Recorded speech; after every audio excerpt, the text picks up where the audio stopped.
I was standing on my brand new Scissor lift in the driveway, admiring the crisp autumn view of my Phoenix suburb, when Patricia Hendricks marched across the street with that look on her face that meant trouble was about to rain down on someone's day. That someone, as usual, was me. I had just finished installing new gutters on my two-story house, a project I had been putting off for months. The Scissor lift made the job so much easier than using ladders, and I felt pretty accomplished as I carefully lowered the platform back down to ground level. The machine hummed quietly as it descended, and I was already planning which neighbor I might help next with their own home improvement projects. Maybe old Mr. Richardson, 2 houses down, who had been complaining about his roof for years. Cameron Walsh. Patricia's voice cut through the peaceful Saturday morning like a chainsaw through butter. I need to speak with you immediately about that machine. I stepped off the platform and turned to face her, already feeling my good mood evaporating. Patricia was the HOA president of our Sunset Ridge community, a position she had held with an iron fist for the past 7 years. She was in her late 40s, always wore khaki capris and pastel polo shirts like it was some kind of uniform, and had short blonde hair that looked like it had been styled with a protractor to ensure every strand was exactly where it should be.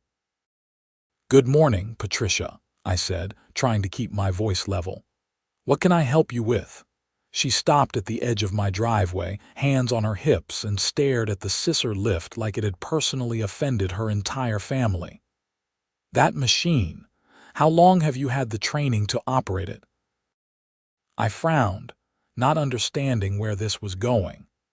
"I took a certification course 3 weeks ago. It's a 2-day program that covers safety protocols, operation procedures, and emergency responses. Why do you ask?" "Because," she said, pulling out a clipboard from under her arm, which she apparently just carried around now. "The HOA board had an emergency meeting last night, and we've decided that any homeowner who operates heavy machinery within the community must provide proof of training to the association. Furthermore, you need to conduct a training session for the HOA board members so we can understand the risks you're introducing to our neighborhood."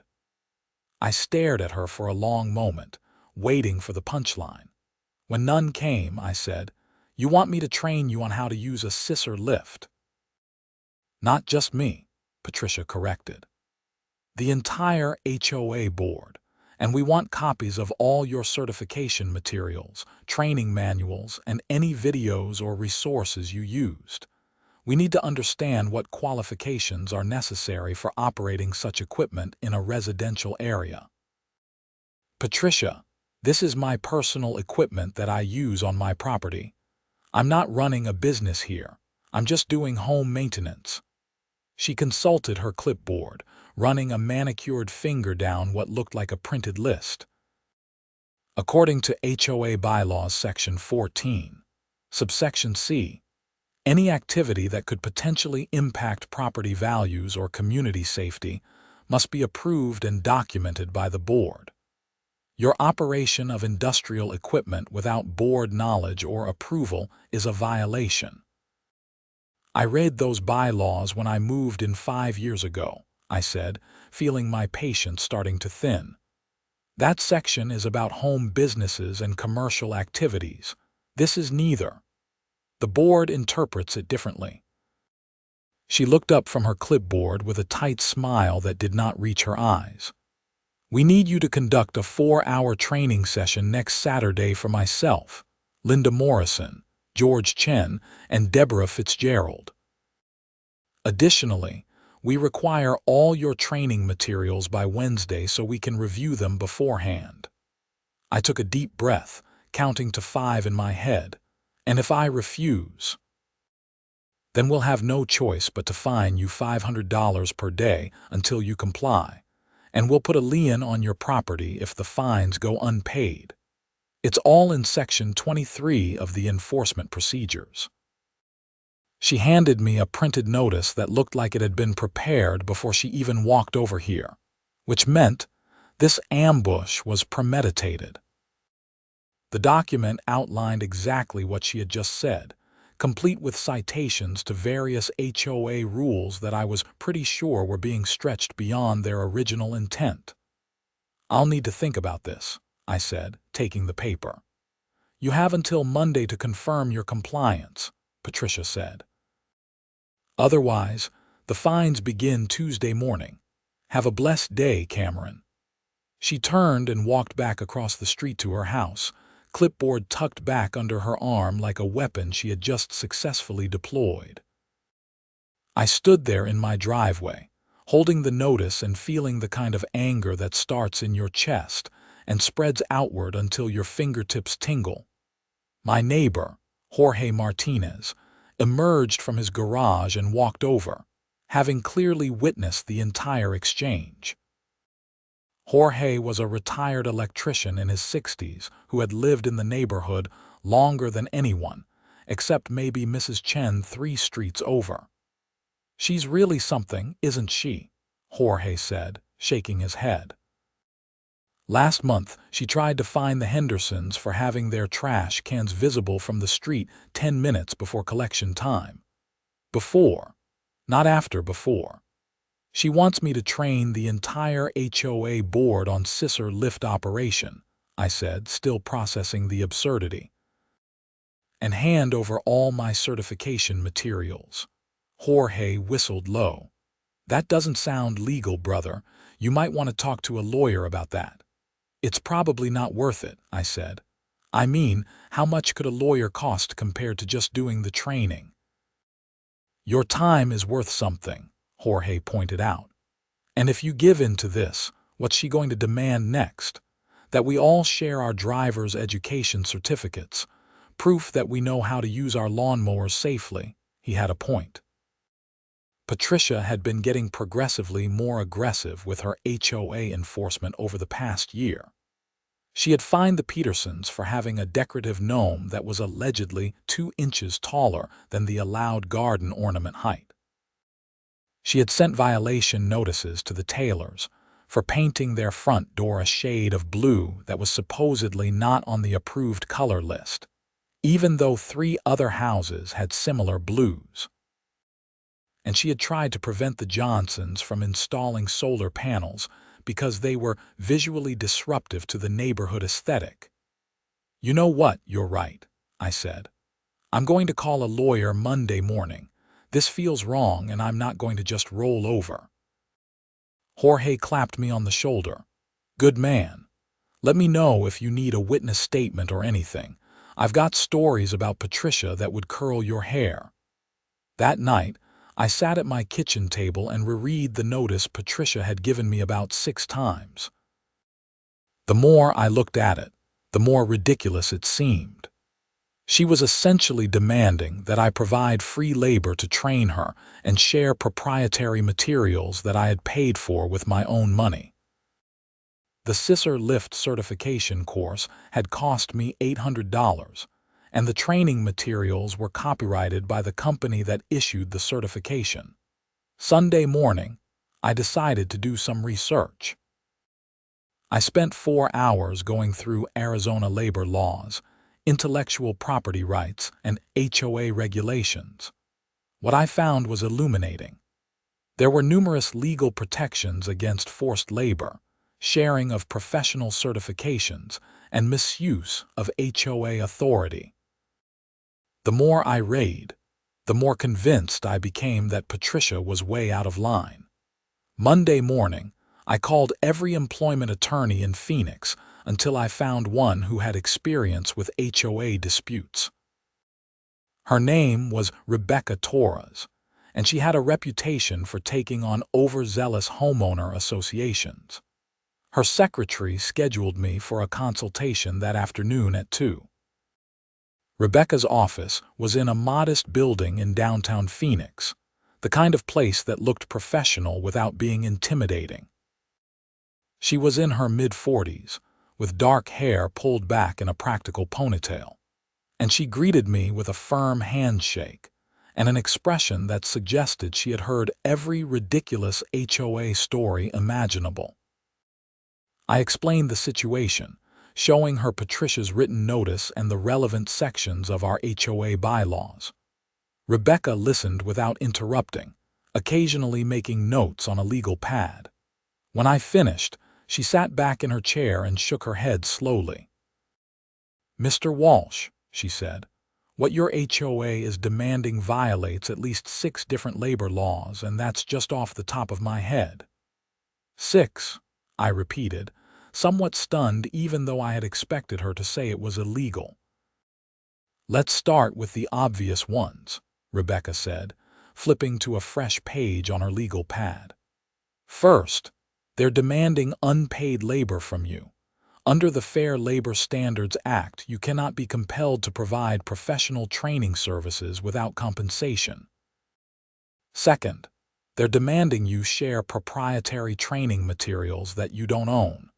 The copyright belongs to the certification company, and you sharing those materials without permission would put you in legal jeopardy." She held up 3 fingers. "Third, this violates Arizona's right-to-work laws. They cannot compel you to provide professional services as a condition of residing in your own home. Fourth, their demand violates federal regulations regarding professional certification sharing. Those certifications are issued to you as an individual and cannot be transferred or shared in the manner they are requesting. Fifth," she continued, now holding up her whole hand, "they're attempting to create an unauthorized training requirement that has no basis in legitimate safety concerns. OSHA has specific regulations about who can provide Scissor lift training, and your HOA board members have no authority to evaluate or approve such training. And sixth, their threat of fines and property liens for non-compliance with an illegal demand constitutes extortion under Arizona law." I sat there absorbing this information, feeling both validated and increasingly angry. "So what do I do?" "We send them a cease and desist letter," Rebecca said firmly. "We outline exactly why their demands are illegal. We cite the specific statutes they're violating, and we warn them that any attempt to fine or place a lien on your property will result in immediate legal action. We also inform them that if they persist, we'll be seeking damages for harassment and potential court costs." "How much is this going to cost me?" I asked, worried about getting into an expensive legal battle.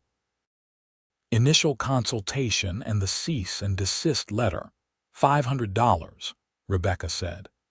"If they back down, that's all you pay. If they escalate, we can discuss further representation, but honestly, most HOAs fold once they realize they're legally in the wrong. They're used to bullying homeowners who don't know their rights." I thought about the $500 per day fines Patricia had threatened. "Let's do it. Draft the letter." "I'll have it ready by tomorrow morning," Rebecca said. "I'll email you a copy for approval, and then we'll send it via certified mail to ensure there's proof of delivery." Tuesday afternoon, I received the draft letter via email. It was beautifully written, formal but firm, and it laid out the legal issues in language that was clear without being condescending. It cited specific federal and state codes, explained why each of the HOA's demands was illegal, and concluded with a warning that any retaliatory action would be met with litigation. I approved it immediately, and Rebecca sent it out that day via certified mail. According to the tracking, Patricia would receive it Thursday morning. Wednesday evening, I got a call from Jorge. "Hey, did you hear? Patricia's been going door to door telling people you're operating dangerous equipment without proper authorization. She's trying to get the neighbors to sign a petition to have your Scissor lift removed from the property." "She's what?" I felt my blood pressure spike. "Yeah, she came by my place about an hour ago. I told her where she could stick her petition, but I've seen her at the Martinsons and the Coopers. Thought you should know. Thanks, Jorge. I sent her a cease and desist through my attorney. She should get it tomorrow. Good. This woman needs to be stopped. She's turned this HOA into her personal fiefdom. Thursday morning, I was working from home when my phone rang. Unknown number, Phoenix area code. I answered cautiously. Is this Cameron Walsh? A tight, angry voice demanded, speaking. Who is this? This is Patricia Hendricks. I just received a very threatening letter from an attorney claiming to represent you. This is absolutely unacceptable behavior, Cameron. The HOA board is trying to protect this community, and you're responding with legal threats. Patricia, the letter isn't threatening. It's informing you that what you demanded is illegal. My attorney outlined 6 different labor laws that your demands violate. That's nonsense. We have every right to ensure that dangerous equipment is being operated safely in our neighborhood. This is about community safety. No, I said, keeping my voice calm despite my rising anger. This is about you overstepping your authority. You can't force me to provide free training services.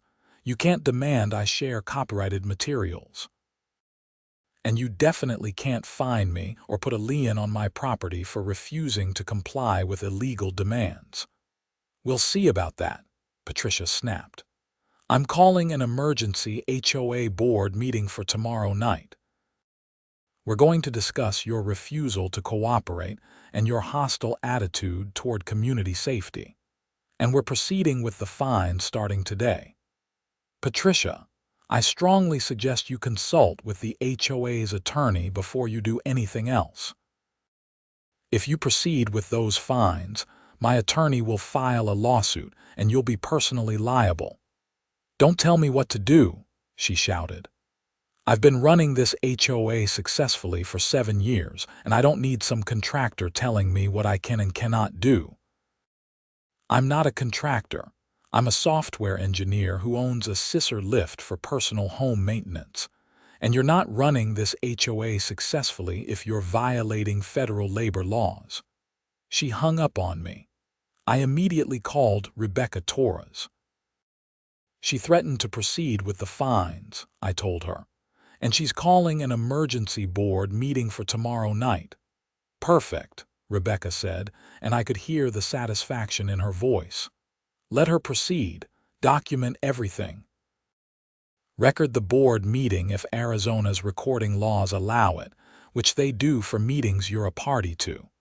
The more she digs herself in, the stronger our case becomes. You think this is going to turn into an actual lawsuit? I think Patricia Hendricks is the kind of person who can't stand being told she's wrong, Rebecca said. But that's okay. We're prepared. Just keep records of everything and call me if anything else happens. Friday evening, I attended the emergency HOA board meeting at the community center. About 20 homeowners were there, which was a high turnout for an HOA meeting. Usually, these things only attracted 5 or 6 people. I saw Jorge sitting in the back, giving me a thumbs up.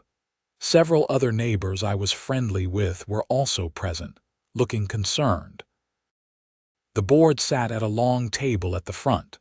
Patricia in the center, flanked by Linda Morrison and George Chen on one side, and Deborah Fitzgerald and Treasurer Mark Thompson on the other. Patricia called the meeting to order with a sharp rap of her gavel, which was definitely a new addition. I had never seen her use a gavel before.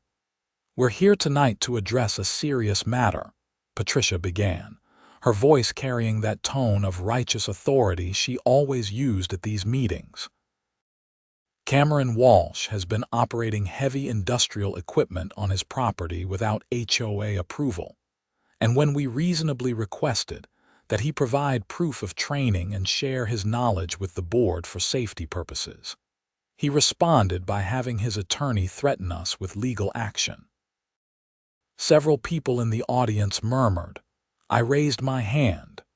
Mr. Walsh, you'll have a chance to speak when the board recognizes you, Patricia said coldly. Actually, Patricia, This meeting is about me and actions you're threatening to take against my property. I have a right to defend myself, and Arizona HOA law requires you to allow homeowners to speak on matters that directly affect them. Rebecca had coached me on this. Patricia's face reddened, but she nodded stiffly. Fine, state your case. I stood up. I purchased a Scissor lift for home maintenance. I took a professional certification course to operate it safely. Patricia demanded that I provide free training to the board and share copyrighted training materials that I don't own. When I consulted an attorney, I learned that her demands violate 6 different labor laws, including the Fair Labor Standards Act and Arizona Right to Work laws. My attorney sent a letter explaining why the demands were illegal. Patricia responded by threatening to fine me $500 per day and place a lien on my property.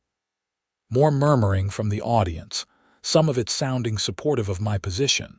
I continued, I'm happy to show anyone my certification proving I'm qualified to operate the equipment. But I cannot and will not be forced to provide unpaid professional services or share materials I don't legally own. That's not being uncooperative. That's following the law. Linda Morrison, who had always seemed like the most reasonable board member, leaned toward Patricia and whispered something. Patricia shook her head sharply. The board's position, Patricia said loudly, is that your operation of this equipment poses a potential liability to the community. We have the right and responsibility to ensure all activities that could affect property values or safety are properly vetted.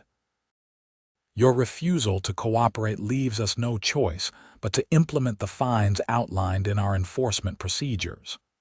George Chen cleared his throat. Patricia, maybe we should consult with our attorney before we proceed, if Mr. Walsh's lawyer is saying there are legal issues.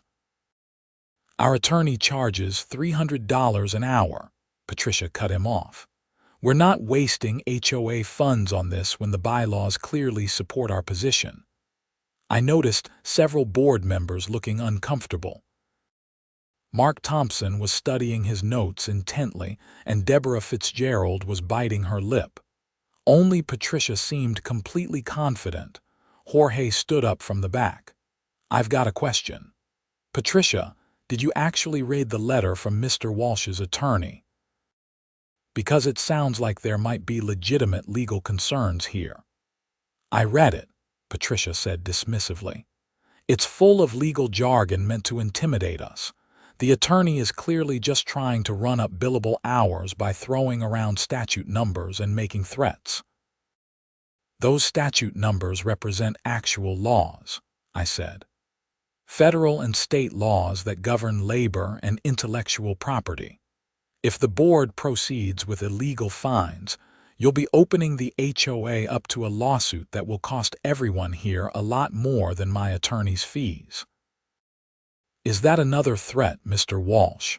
Patricia demanded. It's a fact.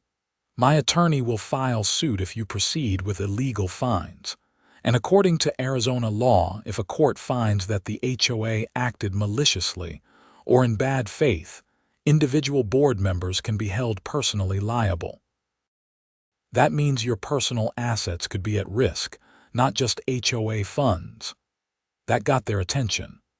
Mark Thompson looked up sharply, and Deborah Fitzgerald's eyes widened. Even George Chen, who usually backed Patricia on everything, looked worried. Linda Morrison spoke up. I move that we table this matter until we can consult with our attorney. I second that motion, George Chen said quickly. Patricia's face was now bright red. We don't need to spend HOA money on attorney fees for this. The bylaws are clear. I call for a vote, Linda said firmly. All in favor of tabling this matter and consulting our attorney. 4 hands went up. Linda, George, Mark, and Deborah. Patricia sat with her hand down, glaring at her fellow board members. Motion carries, Linda said. This matter is tabled until we receive legal guidance.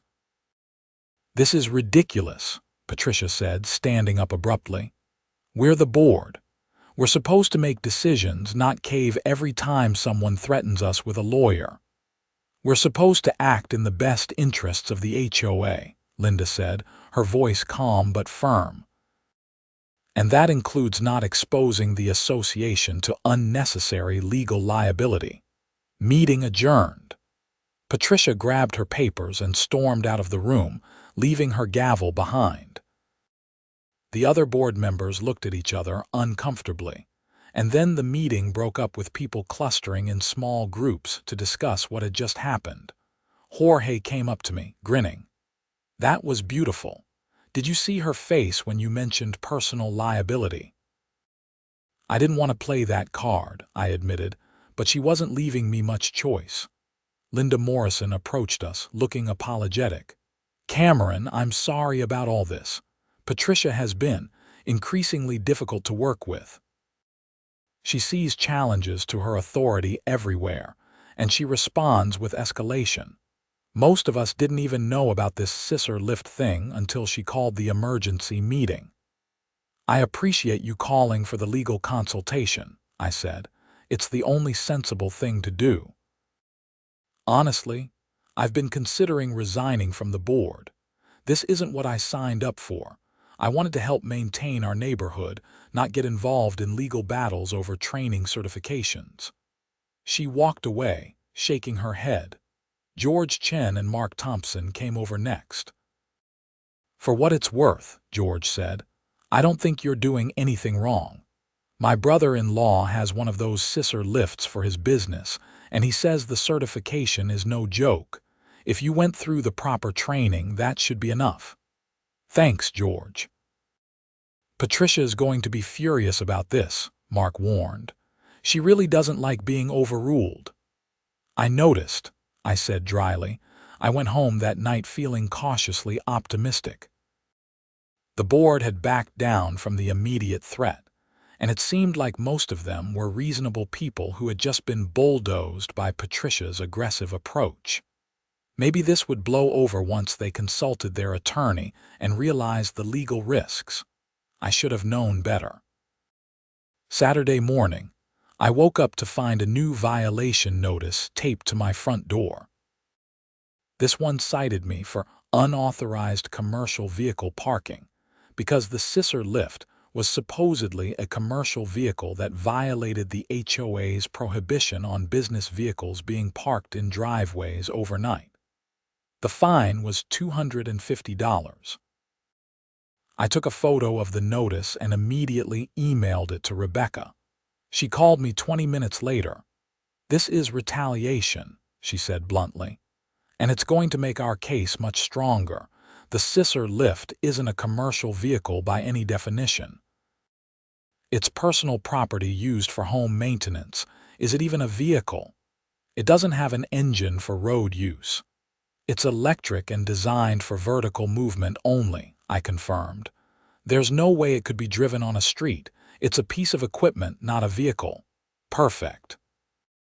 This shows a pattern of harassment. Patricia is making up violations to punish you for asserting your legal rights. That's bad faith, and it's exactly the kind of behavior that leads to personal liability for board members. "So what do?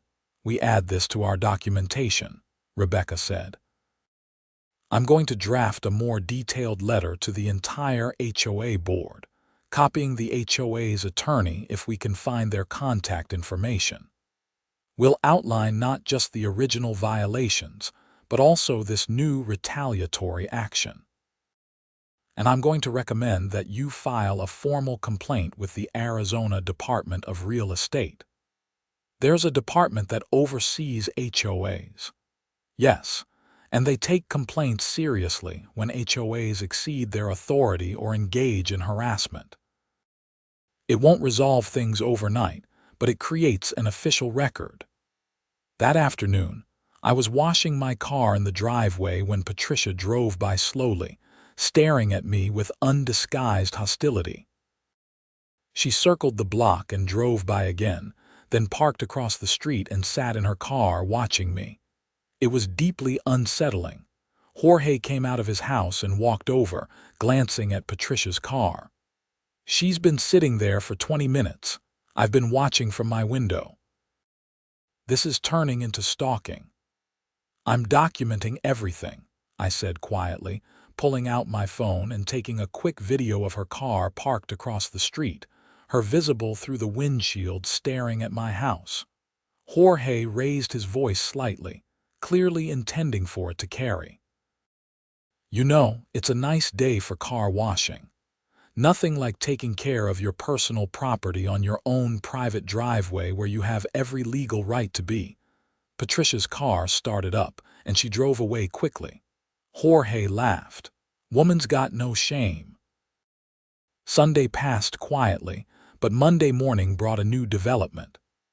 I received a certified letter from the HOA's attorney, a lawyer named Donald Kramer from a firm in Scottsdale. The letter was professional and measured, which was refreshing after Patricia's aggressive approach. Mr. Kramer's letter stated that he had reviewed the matter and consulted with the HOA board. He acknowledged that the original demands for training and materials sharing were potentially problematic from a legal standpoint, and that the HOA was willing to withdraw those demands. However, the letter also stated that the HOA maintained its right to ensure that dangerous equipment was being operated safely and requested voluntary proof of my certification. I called Rebecca immediately. "Is this good or bad?" "It's progress," she said after I read her the letter. "The attorney is trying to find a middle ground. He's basically admitting they were wrong without explicitly saying it, and he's asking for something reasonable, proof that you're certified. Can you provide that without compromising your legal position?" "I think so. The certificate doesn't contain any proprietary information, and it proves I have the qualification. I'm not training anyone or sharing materials." "Then I recommend we respond agreeing to provide a copy of your certification, but reiterating that you will not provide training services or share course materials. We'll also note that the retaliation needs to stop. That ridiculous commercial vehicle violation needs to be withdrawn." "What about the personal liability question? Should we still push that?" "Let's see how they respond to this. If Patricia continues harassing you, then we escalate. But if the board reins her in and acts reasonably, we can resolve this without litigation." I provided a copy of my Scissor lift operator certification to the HOA's attorney, along with a letter drafted by Rebecca making it clear that this was the extent of my obligation, and that any further demands or retaliatory actions would result in legal proceedings. I felt like we were finally making progress. Tuesday evening, the board sent out an email to all homeowners stating that the commercial vehicle violation against my property had been issued in error and was being withdrawn. It was as close to an apology as I was likely to get, but I'd take it. Wednesday afternoon, however, Patricia called another emergency board meeting. This time, she sent out an email claiming that several homeowners had complained about noise from my Scissor lift, and that the board needed to address this new concern. The meeting was scheduled for Friday night. I called Jorge. "Did you hear any noise from my Scissor lift?" "Cameron, I was outside when you used it for your gutters. That thing is quieter than my lawnmower. This is nonsense." I contacted Rebecca again. "She's not stopping." "Then we need to consider stronger action," Rebecca said. "We've been patient. We've been reasonable, and she's continuing to harass you. I think it's time to file suit. We'll seek an injunction preventing the HOA from taking any action against you related to the Scissor lift, damages for harassment, and attorney's fees." "How much is this going to cost me?" "I'll be honest, litigation is expensive, but Arizona law allows for the recovery of attorney's fees in HOA disputes when the HOA acts in bad faith. If we win, which I'm confident we will, the HOA pays your legal costs." You'd be out the initial filing fees and some costs, maybe $2,000 total, but we'd recover most of that. I thought about it. I had tried being reasonable. I had offered compromises. I had provided proof of certification. But Patricia was like a dog with a bone. She simply would not let this go. If I didn't stand up now, she would continue finding new ways to harass me. "Let's do it," I said. "File the lawsuit." Rebecca got to work immediately. By Thursday afternoon, I had reviewed and signed the complaint. It named the HOA as the primary defendant, but also listed Patricia Hendricks individually for her pattern of harassment and bad faith enforcement. The complaint outlined everything: the illegal demands for training and materials, the retaliatory commercial vehicle violation, the stalking behavior, and now this spurious noise complaint. We filed Friday morning, and the HOA's attorney and Patricia were served with the complaint Friday afternoon, just hours before the scheduled emergency board meeting. I attended that meeting with a copy of the lawsuit in hand. The community center was packed. Word had gotten around that something dramatic was happening, and at least 40 homeowners showed up. The board members all looked shell-shocked as they filed in and took their seats. Patricia's face was pale, and her hands shook slightly as she sorted through her papers. Linda Morrison spoke before Patricia could call the meeting to order. "I've been served with a lawsuit today. Actually, the HOA has been served along with Patricia personally. I think before we discuss anything else, we need to address this." Patricia's voice was tight. "That lawsuit is a bully tactic, and it doesn't change the fact that we have legitimate concerns about Cameron Walsh's equipment." "Patricia," George Chen said quietly, "we need to stop this. Right now." The lawsuit lists 6 different federal and state laws that we allegedly violated. Our attorney already told us the original demands were legally problematic. This needs to end before we bankrupt the HOA with legal fees. "If we give in to this, we look weak," Patricia insisted. "Every homeowner will think they can just do whatever they want and threaten to sue if we try to enforce the rules." Mark Thompson cleared his throat. "Cameron Walsh isn't doing whatever he wants. He's doing home maintenance with properly certified equipment. We're the ones who overstepped." The lawsuit makes that very clear. "I've had enough," Linda Morrison said suddenly. She stood up and addressed the room. "I've been on this board for 4 years, and it's never been like this until recently. Patricia, you've turned every minor issue into a battle. You've alienated homeowners, you've exceeded your authority, and now you've gotten us sued. I resign, effective immediately." There was a moment of shocked silence. Then George Chen stood up. "I resign as well. This isn't what I signed up for." Patricia looked panicked. "You can't just resign." "We're in the middle of a crisis you created," Linda said firmly. "And I'm not going to be held personally liable for your vendetta against Cameron Walsh or anyone else you decide to target." Deborah Fitzgerald stood up next. "I resign too. I'm sorry, Patricia, but this has gone too far." Mark Thompson remained seated but said, "I'm staying on the board long enough to help transition to new leadership, but I won't be running for re-election. Patricia, I think you should consider resigning too. This lawsuit names you personally. Even if the HOA's insurance covers the association, it might not cover individual board members who acted in bad faith." Patricia looked around the room at the sea of faces, most of them unsympathetic. Her usual confident demeanor had crumbled, and for a moment she looked lost. Then her jaw set stubbornly. "Fine. If no one here appreciates the work I've done keeping this community beautiful and safe, then I resign too. All of you can deal with the chaos that's about to ensue." She grabbed her purse and walked out, leaving behind the gavel, clipboard, and years of accumulated HOA records scattered across the table. The meeting dissolved into chaos after that, with people arguing about what to do next, who would run the HOA, and whether we even needed such strict oversight. Jorge stood up and addressed the room. Maybe this is a good opportunity to rethink how we do things around here. Most of us just want to live in peace without someone measuring our grass height or telling us our door is the wrong shade of blue.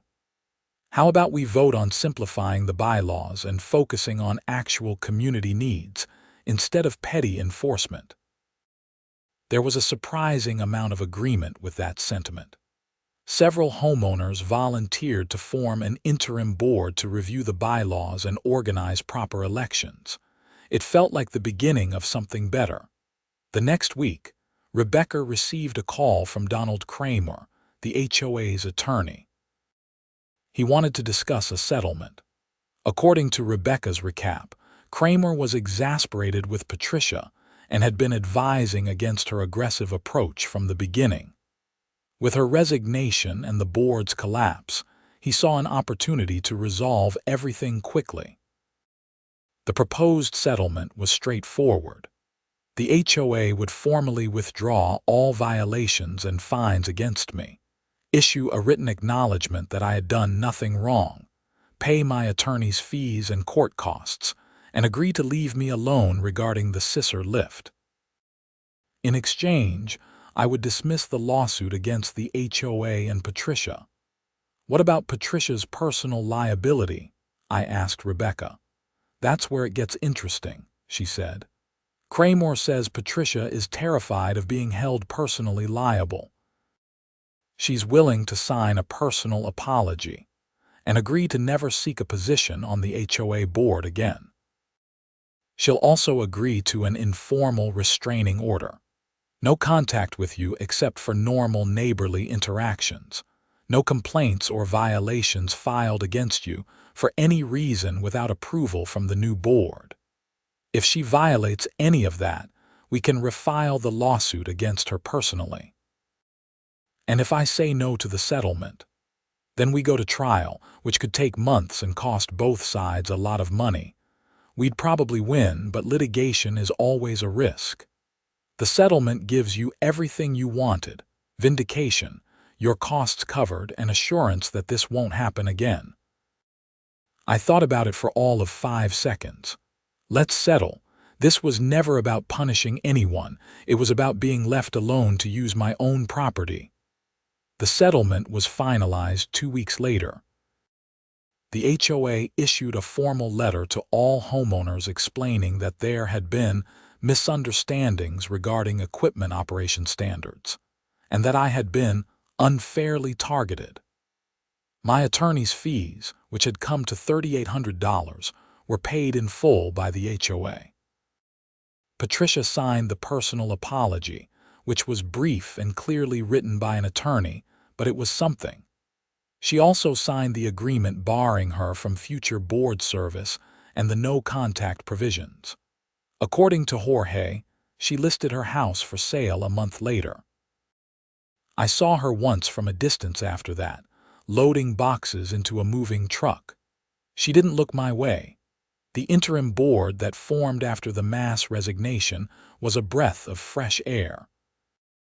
They were led by a retired teacher named Susan Park and included Jorge, a young software developer named Amir, and 2 other longtime residents.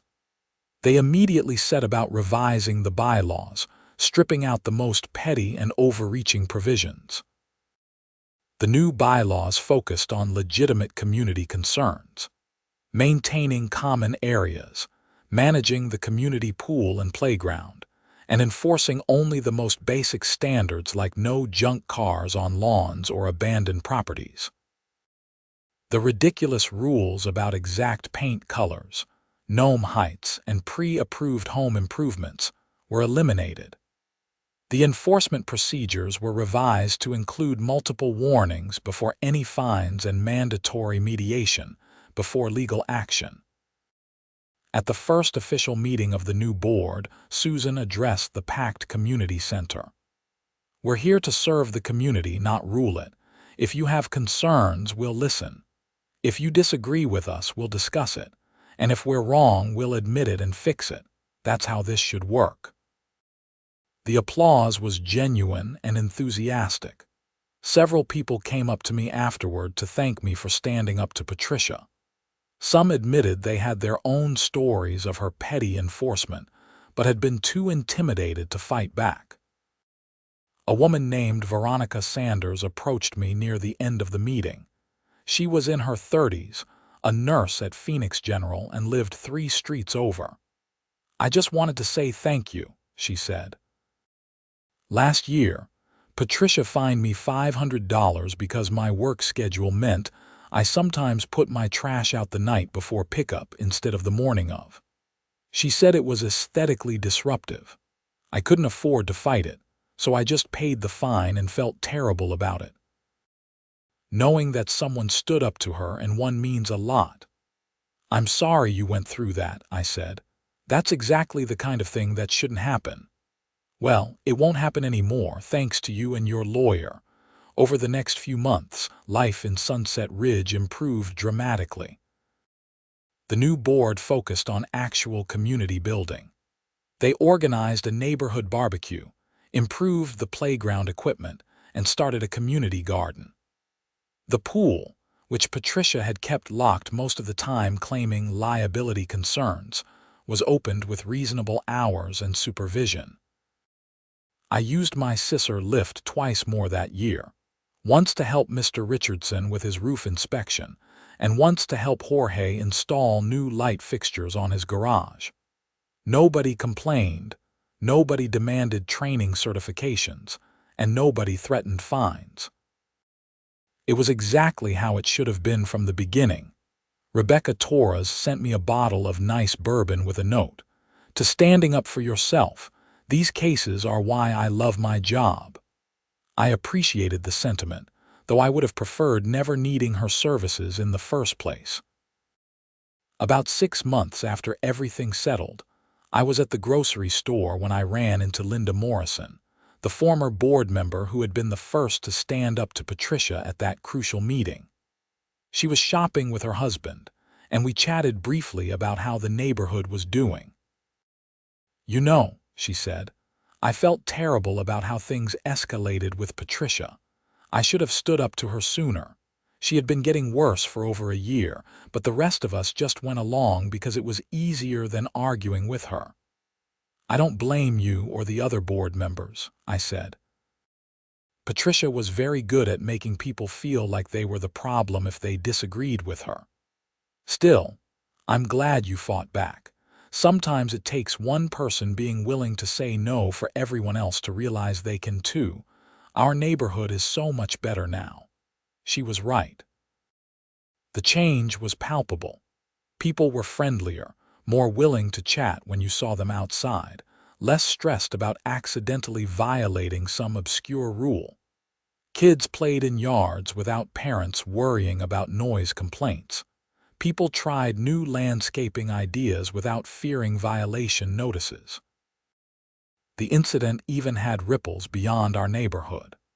A local news station did a story about HOA overreach, featuring interviews with several homeowners from Sunset Ridge about our experience. The story mentioned my case without naming me directly, describing it as an HOA demanding free professional training services in violation of federal labor laws. Apparently, my situation was not unique. The reporter found several other cases across Arizona of HOAs exceeding their authority, and the story prompted some state legislators to discuss tightening regulations on HOA boards. I still have my Scissor lift, parked in my garage when not in use.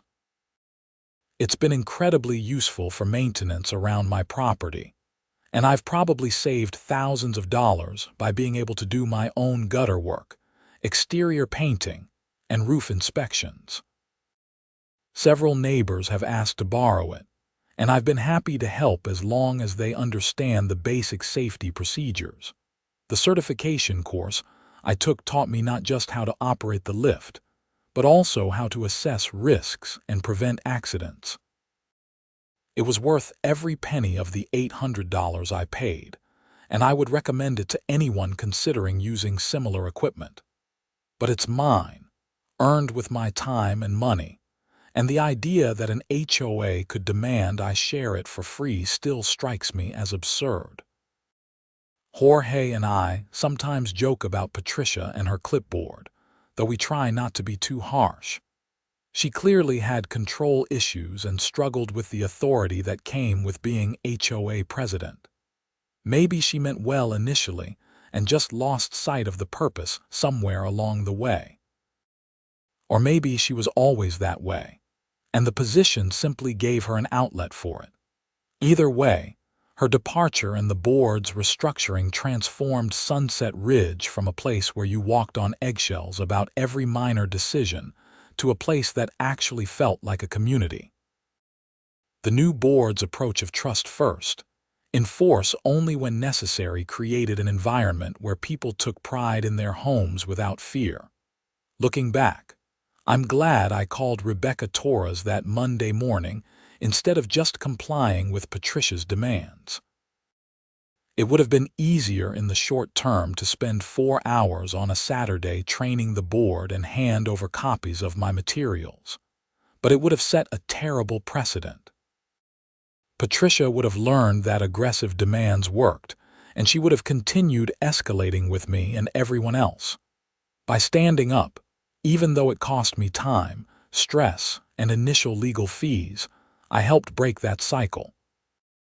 The legal system worked the way it was supposed to. My rights were protected, the HOA was held accountable for overreach, and reasonable people were able to take control of the situation once the problem was clearly identified.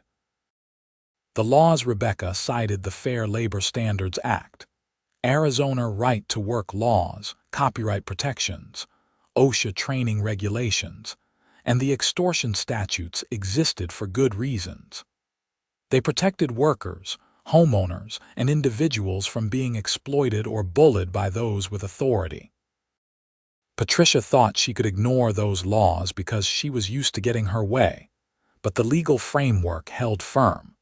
I've since become something of an informal advisor to homeowners in our community and nearby neighborhoods who are dealing with HOA issues. I'm not a lawyer, but I can share my experience and, most importantly, recommend they consult with an attorney who specializes in HOA law. Rebecca has thanked me for several referrals, and she's helped numerous people stand up to overreaching boards. The Scissor lift itself has become a sort of symbol in our neighborhood. It represents the idea that you can invest in your property, learn new skills, and handle projects yourself without needing approval from anyone as long as you're doing it safely and legally. Several neighbors have purchased their own equipment after seeing how useful mine has been, and there's been a mini renaissance of DIY home improvement in Sunset Ridge.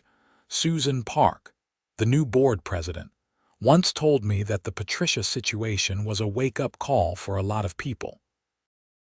We realized we had been letting someone bully us in our own neighborhood, she said. Your fight reminded everyone that we have rights, and HOAs are supposed to serve homeowners, not control them. That's exactly right. HOAs can serve valuable functions, maintaining common areas, organizing community events, and ensuring basic standards that preserve property values. But when they transform into petty fiefdoms where board members impose arbitrary rules and punish anyone who questions them, they become toxic. A year after the lawsuit was settled, I received an invitation to speak at a statewide HOA reform conference in Tucson. Apparently, my case had become somewhat well known in property law circles as an example of HOA overreach and homeowner resistance. I declined the speaking invitation since I'm not comfortable with public speaking, but I appreciated that the issue was getting attention. Rebecca Torres did speak at that conference, and she later told me that Arizona was considering new legislation to make it easier for homeowners to challenge excessive HOA actions, and to create clearer penalties for boards that violated the law. My case was cited multiple times in discussions about what kinds of protections homeowners needed. It's strange to think that my simple desire to clean my own gutters safely led to all of this. But that's how change often happens, one person standing up at the right moment and refusing to be pushed around. I didn't set out to be an activist or a test case. I just wanted to use my property in peace. The last time I used the Scissor lift was about 2 weeks ago. I was cleaning leaves out of my gutters before the winter rains, and several neighbors were outside doing yard work. People waved, a couple shouted greetings, and Mr. Richardson yelled over asking if I could help him with his gutters next weekend. It was normal, friendly, and exactly what neighborhood life should be. As I carefully maneuvered the lift along the side of my house, I thought about that Saturday morning when Patricia had marched across the street with her clipboard and her demands. If I had known then what the next few months would involve, the stress, the legal fees, the confrontations, the lawsuit, would I have made the same choice? Absolutely. Because some things are worth fighting for, and one of them is the right to live in your own home without being harassed by petty tyrants who mistake authority for wisdom. The 6 labor laws that my attorney identified weren't abstract concepts. They were real protections that kept people like Patricia from treating homeowners like subjects instead of neighbors. My Scissor lift sits in my garage now, ready for the next project. It's just a piece of equipment, a tool for making home maintenance safer and easier. But it represents something more. The principle that you don't have to surrender your rights just because someone with a title and a clipboard tells you to. Sunset Ridge is a better place now, not because Patricia left, but because her leaving created space for reasonable people to lead with common sense instead of authoritarianism. The bylaws are sensible, the board is responsive, and people actually like living here again. Sometimes I see new families moving into the neighborhood, and I wonder what they think of our HOA after hearing horror stories about others. I hope they appreciate that they're moving into a community that learned some hard lessons and came out better for it. And if some future board member ever decides to resurrect Patricia's approach, demanding that homeowners provide free services or share personal property, well, there's a legal roadmap now for how to respond. Rebecca Torres keeps my case file as an example, and she's mentioned that she's successfully used the same arguments to shut down similar demands in other neighborhoods. The story of my Scissor lift and the HOA that tried to control it is ultimately a story about boundaries and rights. It's about understanding that even well-intentioned organizations need limits, and that individuals have the power to push back when those limits are exceeded. It's about the value of standing up even when it's easier to give in. Would I recommend buying a Scissor lift if you own a 2-story home and like to do your own maintenance? Absolutely. They're safer than ladders, more efficient, and incredibly versatile. Would I recommend taking a certification course? Without question.